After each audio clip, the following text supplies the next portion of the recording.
Serial में आने वाला है एक नया ट्विस्ट। जी हाँ दोस्तों, अब यहाँ पर अगली सुबह सभी घर वाले अपना राशन पानी लेकर बच्चों के ऊपर चढ़ चुके हैं, खासकर आधे के ऊपर।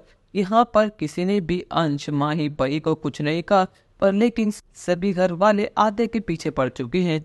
यहाँ पर आद्या उन सभी की बातें सुनती है, उन सभी के ताने सुनती है, और यहाँ पर अनुपमा कुछ नहीं कह पाती क्योंकि इस बार गलती उसकी बेटी की ही है।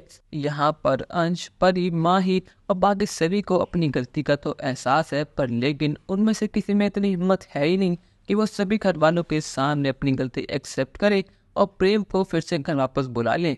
अब यहाँ पर पाकी अपनी बेटी की बहुत तारीफ करती है। वो कहते हैं कि मेरी ईशानी ऐसी है ही नहीं, पक्का आद्या और प्रेम ने इसको बहलाया फुसलाया होगा तभी मेरी ईशानी ने ड्रिंक करा, वरना मेरी ईशानी अल्कोहल को हाथ तक नहीं लगाएगी। अब यहाँ पर पाकी कुछ ज्यादा ही कर देती है। वो ईशानी के तारीफों के पुल बांधती रहती है और आदित्य का गुस्सा फाइनली फट जाता है। वो कहती है कि जिस बेटी की आप तारीफ कर रही हैं, आपको पता भी नहीं है कि आपकी बेटी ने क्या कांड कर रखे हैं। कल पार्टी में इसका एक फ्रेंड कुणाल आया था जो इससे पैसे मांग रहा था। ईशानी ने आज तक के बाद किसी को पता ही नहीं कि इसको कुणाल को पैसे देने हैं। वो तो कल अंश ने बात संभाल ली, वरना पार्टी में तमाशा हो जाता। उस लड़की ने ईशानी के बारे में बहुत गलत बातें कही, पर लेकिन ईशानी सब चीज सहती रही। और सबसे बड़ी बात तो ये है कि जो उस दिन मैंने पैसे बाकी लॉकर से लिए थे, मेरे आने से पहले वहां पर ईशानी थी, उसने बाका लॉकर खोला था और वो पैसे चुराने ही वाली थी, पर लेकिन इतने में मैं वहां पर आ गई और फिर सारा इल्जाम मेरे सर पर डाल दिया। ये सुनने के बाद तो बाकी के तो होश उड़ जाते हैं। उसको यकीन ही नहीं होता कि उसकी ईशानी उसके हाथ से कब निकल गई। अब यहाँ पर अनुपमा यकीन नहीं करती। अनुपमा कहते कि आद्या, क्या ये बात सच है कि ईशानी ने उस दिन पैसे चुराए थे? अगर पार्टी में जो कुछ भी हुआ तो मुझे सब बता।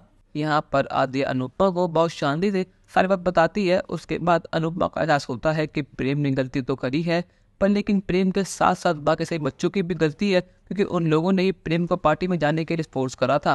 पर लेकिन इस तमाशे को नेक्स्ट लेवल पर ले जाने के लिए अब यहाँ पर अधिक की एंट्री हो चुकी है। यहाँ पर 15 सालों के बाद से ही, पर लेकिन फाइनली अतिक अपने बेटी से मिलने के लिए आ पहुंचा है। जब अधिक देखता है कि उसकी बेटी कितनी बिगड़ चुकी है और वो अपने शो ऑफ के लिए गाड़ी रेंट पर बाय कर रही है और उसके बाद उसका एक्सीडेंट भी हो रहा है, तो यहाँ पर सारा इल्जाम सिर्फ पाकी के ऊपर आता है। आदित्य कहता है कि पाकी, तुमने साबित कर दिया कि तुम ना एक अच्छी माँ बन पाई, ना अच्छी बीवी और ना अच्छी बेटी। आज तुम्हारी वजह से आज ईशानी इस तरह बन चुकी है। तुम्हें लगा था कि तुम ईशानी को मॉडलिंग कराओगी और वो बहुत पैसे कमाएगी, पर लेकिन आज देखो हमारी बेटी कैसे बन चुकी है। इसका जिम्मेदार सिर्फ तुम हो। पर लेकिन क्या यहाँ पर अब अनुपमा प्रेम को अगर वापस ले आएगी या फिर नहीं? अपनी राय हमें कमेंट सेक्शन में जरूर बताइएगा और चैनल को अब तक नहीं किया सब्सक्राइब तो कर लीजिए। धन्यवाद।